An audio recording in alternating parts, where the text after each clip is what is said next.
Jakes and team, thanks for your patience. We will turn the floor over to you for an opening statement. Please go ahead, sir. Thank you, Mr. Chair. We are here to serve. Monsieur le Président, membres du comité. Mr. Chair and distinguished members of the committee, thank you for the invitation to appear before you today. We are pleased to be here to discuss our report on the Supplementary Estimates B 2025-2026, which was published on November 19th, 2025. I am joined by my colleagues, Mark Mahabir, Govinda Bernier, Regine Cleofa, and Mark Creighton.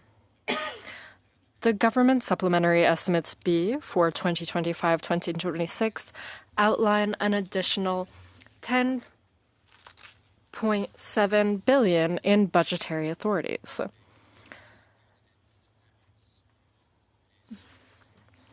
Major areas of planned spending include healthcare, Indigenous-related programs and claims, defense, and personnel. The single largest voted expenditure in these supplementary estimates is $1.6 billion to Health Canada to support access to dental services under the Canadian Dental Health Plan, Canadian Dental Care Plan. On to any questions you may have regarding our estimates analysis. Thank you, Mr. Jakes. And again, thank you for your team for your flexibility as always. We'll start with Mrs. Block for 6 minutes, please. Thank you very much, Chair. In your report regarding Supplementary Estimates B, you make a statement that I found rather intriguing, and I'm just going to repeat it back to you and then ask some questions about it. You state on page 4 of your report that the supplementary estimates for the fall supply period ending December 10th have historically followed the tabling of the public accounts, which are the audited consolidated financial statements for the previous fiscal year. And you note that this year the public accounts of Canada were tabled on the same day as Supplementary Estimates B.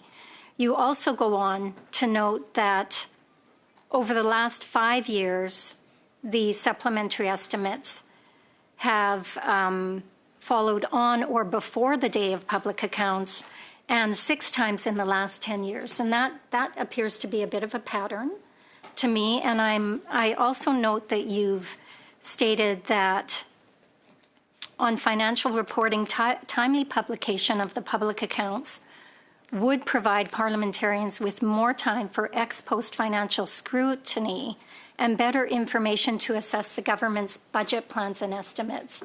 Again, this is rather concerning, and I just want to give you the opportunity to provide us with a bit more information around the timing of when these different documents are tabled and the impact that this has on parliamentarians to do their work.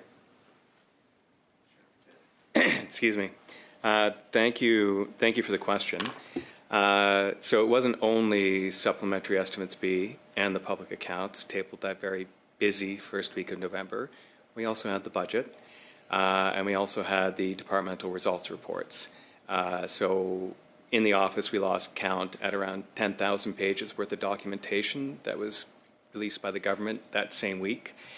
And needless to say, even with large language models, it's very challenging to go through all of it and review all of it in a very timely way for us who have graduate degrees specifically focused in this area, let alone parliamentarians who are very busy and talented in their own ways, but might not have a CPA. One of the recommendations we made in the past, and one of the recommendations from this that's actually been issued by this committee, is that the public accounts, the current legislative date for the tabling of the public accounts is effectively the end of December. One of the recommendations is that date should be moved up on a legislative basis.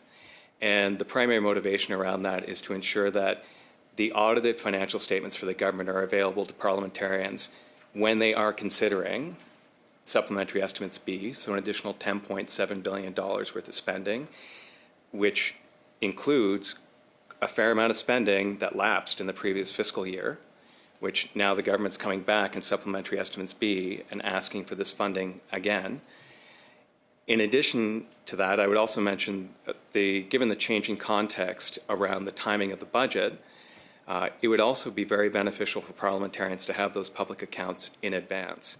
So they're well placed in advance of the tabling of the budget itself in the fall, so they have a good understanding of what happened in the previous fiscal year, where things stand, and they're well situated when the government tables its budget.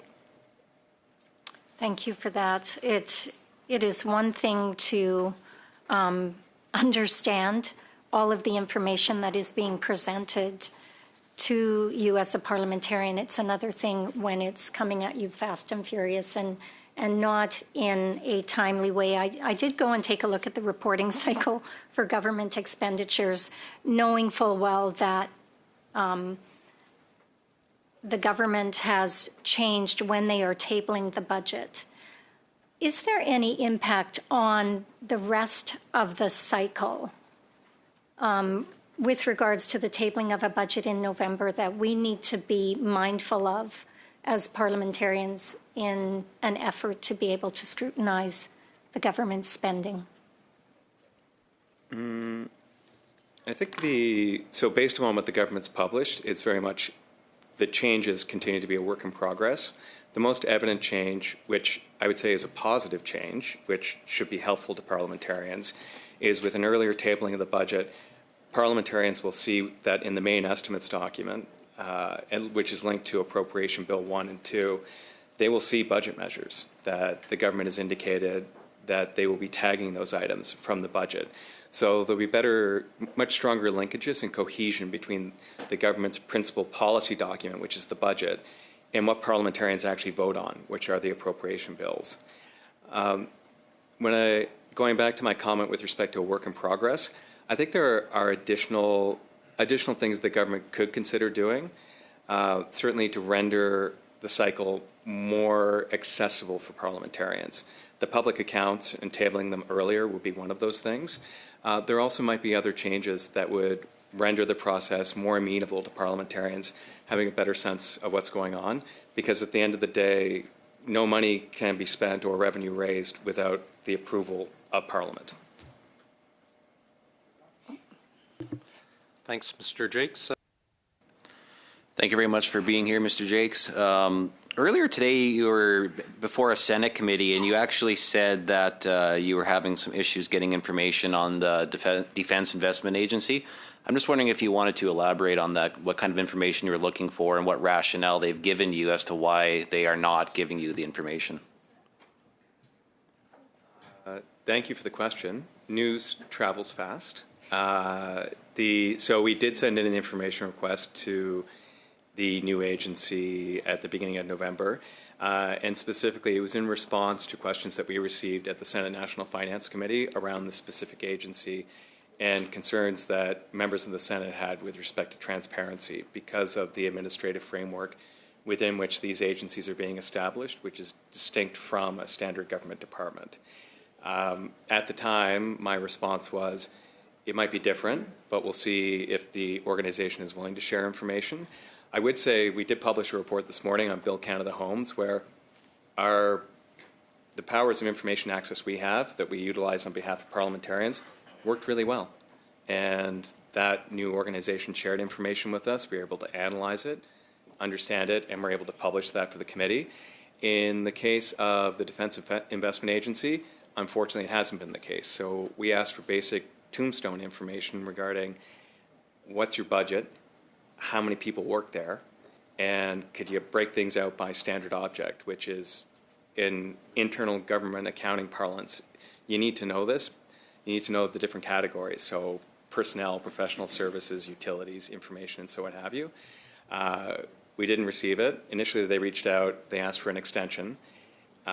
We spoke with them on Friday, and they indicated we were unlikely to receive it any time in the near future, and that the request was sitting on the deputy's desk, and they didn't know when the deputy would sign it. At that point, I reached the conclusion that if the data exists, the department agrees that we have the legislative right of access, We're requesting the information to analyze on behalf of a Senate committee, consistent with our mandate, and there's no explanation from the government department regarding why we're not receiving it or when they will provide it to us. At that point, we concluded that it was a deemed refusal. So the government department in question, on our website, we indicated that the information is simply, we closed the case and indicated the information is simply not going to be provided. Was that the Department of National Defense, or is that the Department of Public Service and Procurement? It's PSPC. Wow. Okay. Interesting. Okay. Within your review that you had for military procurement, you talked about $476 million for the Future Fighter Capability Program. The government seems to be changing their minds on whether they're going to go with the F-35 or if they're going to continue with the F-35 or if they're going to switch to the Saab Gripen. What would happen if, with that $476 million, if the government continues to delay or just all of a sudden change their minds and decide to go to a different fighter jet? What would happen to that $476 million? Would that be sunk cost? Would that be, like, what would happen to that? At this point, we haven't evaluated that specific allocation in detail. And until we do, anything I could offer would be speculative at this point. Okay. I just want to pick up on a thread that was earlier by Mr. Gasparo there. One of your other reports talks about how our room to respond to whatever the next crisis might be has been severely hampered and limited when we look at what because the government's new fiscal anchor is a declining deficit to GDP. They've changed that definition, but we look at the long term, the deficit, the year-over-year deficits are not going to drop substantially to create that room. How concerning is that for Canadians? I think it should be something that should seize the attention of all parliamentarians, and I guess by extension Canadians, which is why we included it in the report, to highlight it. Again, like as of September 18th in the House of Commons, the response from the Prime Minister in QP was there were 3 fiscal anchors. One of them included the declining debt to GDP ratio. And then as of November 4th, when the budget was tabled, that debt to GDP anchor was cut. From our perspective, there is substantially less room to maneuver than there was in the past. That isn't to say the government can't borrow additional money. So in comparison to other G7 countries, potentially less so in comparison to other advanced economies, but certainly in comparison to G7 countries, the federal government is in a relatively good fiscal position to go out and borrow additional money. It does mean that there is a change in how the federal budget and finances are managed, which happened with very limited amounts of discussion before that was put into place. The discussion is obviously happening now around the relative merits of the deficit to GDP ratio, the fact that it's declining. I apologize, Mr. Jakes. We're past our time. I have to cut you off there. As much as I could listen to this all day. Mr. Jakes, I understand you want to analyze the $81.8 billion in new defense spending, but you didn't get the documents from the Defense Investment Agency. So I'm just wondering, from what you can tell, does the government actually have the information you've asked for? Yes, that's in the case of the Defense Investment Agency with respect to their operating budget. Yes, they do have that information, which is why we updated things and said there was a deemed refusal to provide the information. Okay. Thank you. Now, you wrote the minister on November 7 asking for the basic facts about this new Defense Investment Agency. So its budget, its spending plans, its staffing. They missed their deadline and didn't provide the documents. So what explanation did they give? There wasn't an explanation. And that's why from our perspective, again, there's a lot of, when responding to an information request, we're pretty flexible, and we understand it's a new organization. So you can either, if you don't have everything, let us know. We'll take what you have. We understand the Defense Investment Agency is pretty busy, and they have a lot going on. So give us what you have in the moment. Or if you're concerned about confidentiality, identify it as being confidential, and we'll analyze it internally without publishing the information. There was no explanation. And that's why and again, the request came from the Senate National Finance Committee as part of the discussions we had when testifying there. So from our perspective, we thought it was simply easier to let the Senate know, you asked about this, we tried, we can't get it. If you want to do something, best of luck to you. In that case, should Canadians be concerned that we're creating a major defense agency or handing it huge responsibilities, and yet you can't even get basic budgeting or a staffing plan? It's not about us. It's about parliamentarians. So to the extent to which my opinion is in this matter is largely irrelevant. It's whether parliamentarians feel comfortable with the information that is currently being provided to them to understand what the government has planned, and to the extent that parliamentarians feel well supported in acquitting themselves of their legislative responsibilities. So I just want to make sure I understand correctly. Lacking this information actually hampers your ability to analyze the supplementary estimates because the DIA flows through them. Is that correct? I don't think we saw anything in No? the supplementary estimates Okay. per se. I believe what they're spending, I don't believe they're in the supplementary estimates. Okay. At the end of the day, it kind of feels to me like we keep being asked to approve billions of dollars without knowing what we're approving. And then, so kind of the idea of approve it now and you'll find out later. Is that the feeling you're getting as well? I would say there's lots of information out there, and I go back to the 10,000 pages tabled by the government in English the first week of November. There's a lot of information. There are lots of things that are well explained, and there are some things that are less well explained, which is part of the reason why we exist, to render some of those fiscal questions more transparent. Nothing is ever going to be perfect. And the government has certainly demonstrated a willingness to change or streamline its budget process and its financial reporting process. And I'm certain that the next time you have either finance officials or Treasury Board officials before the committee, I'm positive they'll be open to your recommendations. I've never seen them appear at committee and tell a parliamentarian, no, we're not open to your suggestions, we're not going to improve things. Okay, now you also asked for details on the government's comprehensive expenditure review back in November 5th. Have they given you a timeline on when you'll receive that? No. The correspondence we have on our website from the Comptroller General indicates that some of the information may be available sometime in December. We have no clear timelines right now. So we keep on voting on $1.4 billion in, for instance, $1.4 billion in personnel spending, without a full analysis of department by department breakdowns. Would you agree that MPs are being asked to approve billions without the key information that's needed? I would say, going back to the report that's on our website, we published this morning at 9 a.m. on Build Canada Homes. There was very good information provided by Build Canada Homes that allowed us to produce those calculations and that analysis. We tried to situate it in the context of the cuts in Budget 2025 that are planned, because it's important that parliamentarians have a sense of, if you're moving in one direction on housing, how does it interrelate to $60 billion worth of cuts and 40,000 layoffs? And we're able to do some of that, but certainly not all of it. And again, it goes back to parliamentarians, how comfortable they feel voting on it. We're simply bean counters. At least I'm a bean counter. My colleagues are far more exciting.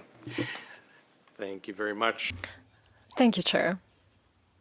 Let's talk about the last meeting. We were missing documents. We were told the documents were coming.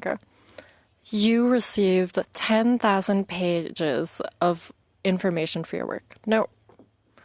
Excuse me. That's the number of pages in English that the Canadian government published on their website the first week of November. That includes the budget, public accounts, supplementary estimates, etc.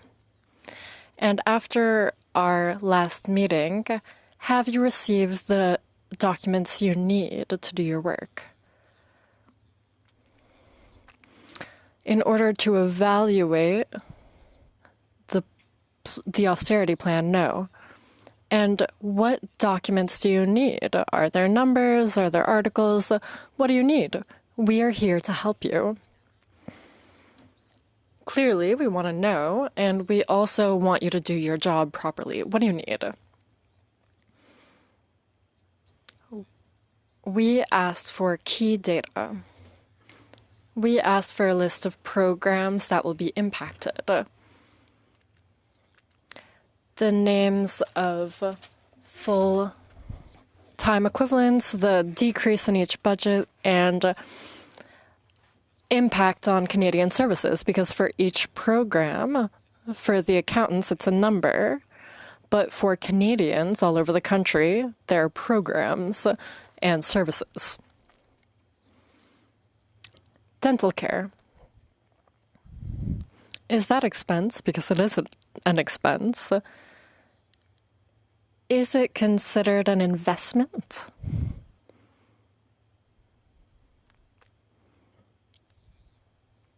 According to the government, no. With their framework, I believe it counts as operational spending. Are there other changes like that? Because we've been asking what is really an investment. Is tax credit, for instance, does that count as an investment? Good question. Depends on the kind of tax credit. As mentioned in our analysis, the government decided to include some tax credits as investments. In the other jurisdictions, they haven't included the same tax credits. But I don't think there was a change.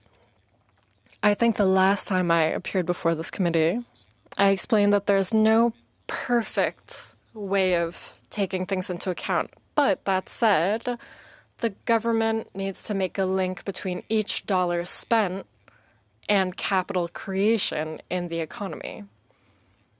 Regardless of, be it the federal government, the provinces, municipalities, Indigenous communities, it's more difficult with some kinds of incentives.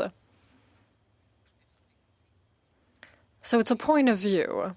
So we're expecting it to make more money for the economy, but we don't have the concrete numbers. So that's why I'm asking, is it an investment? Because in terms of capital, we know the increase in value of a building, for instance. We don't want to bias people and say, oh, we're making investments. That's it.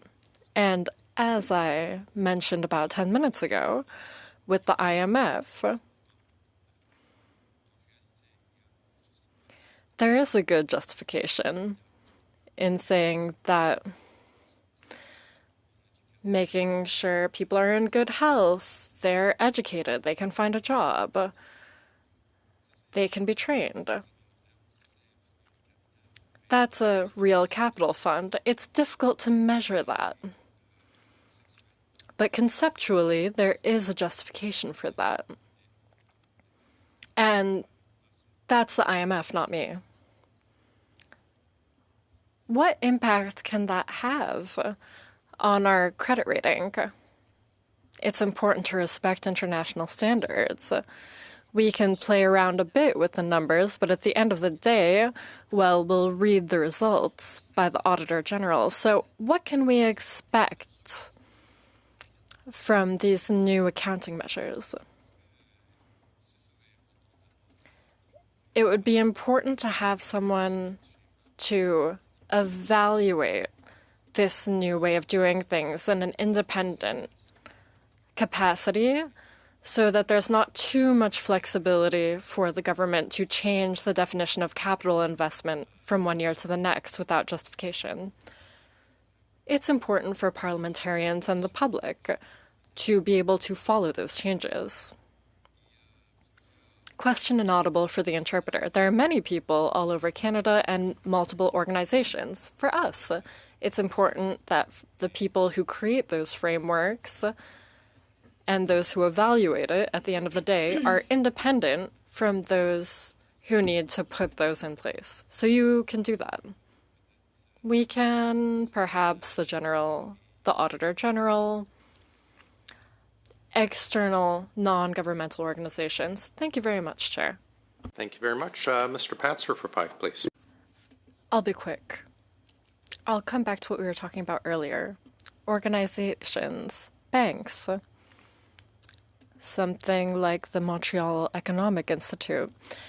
In their way of measuring accounts, have they converted or inserted that data into what they usually use? Have you done that? We have not.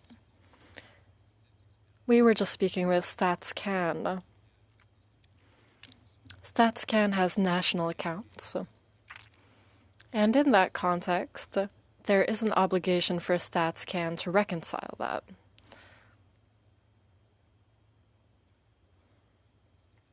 To reconcile the public accounts with national accounts. So there are two different ways of doing things.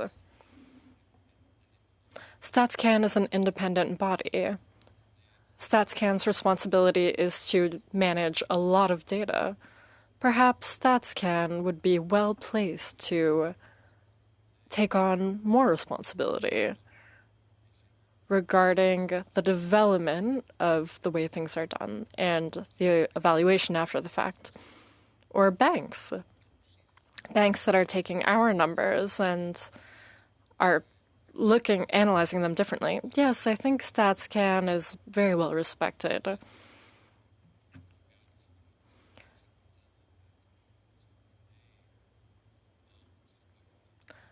Everyone trusts StatsCan. Last question. Last week in the House of Commons, I asked the former Quebec finance minister the following question. Why was he saying you couldn't compare Quebec, where you separate operational expenses and capital investments? And I said, how can you put everything in the same package? Not anymore for expenses in terms of dental care. And he said he did not agree with the PBO. That's the beauty of Canada. Everyone can have their own opinion. Thank you, Chair. Thank you very much.